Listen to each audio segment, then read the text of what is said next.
Aksi ibunda pedangdut Ayu Ting Ting nyawer ke geng arisannya saat karaokean bareng di The Halu Cafe terekam.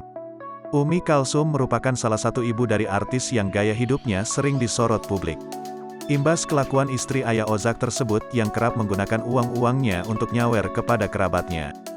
Memiliki anak pedangdut terkenal seperti Ayu Ting Ting membuat kehidupan Umi Kalsum kian mentereng, bahkan kerap memakai banyak perhiasan yang tak kalah jadi sorotan netizen. Nah, salah satunya baru-baru ini terekam, aksinya sedang nyawer duit kepada geng arisan nyonya-nyonya ibunda Ayu Ting Ting. Lihat geng arisan nyonya-nyonya yang dipamerkan Umi Kalsum saat kumpul bareng di The Halu Cafe. Momen tersebut terekam dalam video yang diunggah ibunda Ayu Ting Ting melalui akun Instagram pribadinya.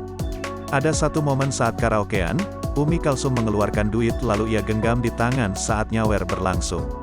Semuanya tampak asik joget bareng, Umi Kalsum lantas nyawer kepada si penyanyi.